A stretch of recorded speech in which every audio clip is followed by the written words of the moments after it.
नमस्कार मित्रांनो, शेतकरी बांधवांसाठी खूपच आनंदाची आणि महत्त्वाची माहिती आलेली आहे। तर मित्रांनो, आपण बघितल्याप्रमाणे पुण्यश्लोक अहिल्यादेवी होळकर ही कर्जमाफी झालेली आहे असे सरकारने जाहीर केलेले आहे। त्यामधून पहिली यादी प्रसिद्ध झालेली होती। तर मित्रांनो, आता सरकारला प्रश्न पडला होता की आता सर्व शेतकरी बांधवांच्या खात्यामध्ये आता आपण रक्कम जमा करण्यात यावी व त्यामध्ये काही शेतकरी बांधवांचा अकाउंट नंबर चुकलेला आहे का, तसेच काही मोबाईल लिंक नसल्यामुळे त्यांची कर्जमाफी कशी करावी।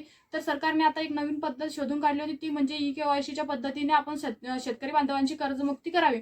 तर मित्रांनो, जेव्हा शेतकरी बांधव ई-केवायसी करण्यासाठी आपल्या सरकार सेवा केंद्रावरती गेले, त्यावरती त्यांना खूपच अडचण निर्माण झाले। जसे की मयत व्यक्तीची ई-केवायसी होऊ शकत नाही, दुसरे म्हणजे काहींचं मोबाईल लिंक नाही व तसेच फार्मर आयडी लिंक नाही, असे काही फारच तांत्रिक अडचणीमुळे शेतकरी बांधवांमध्ये खूपच भ्रम निर्माण झालेला होता।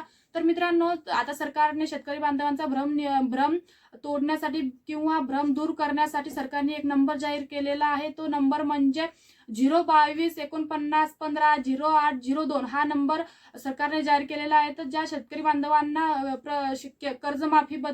कर्जमाफीबाबत प्रश्न पडलेले आहे, असे शेतकरी बांधवांनी या नंबरवरती कॉल करावे। शासकीय कार्यालयाचा जो वेळ आहे, या वेळेतच कॉल करावा आणि आपल्या प्रश्नांचे उत्तरे जाणून घ्यावे। माहिती आवडल्यास व्हिडिओला लाईक करा, चॅनलला सबस्क्राईब करून घ्या।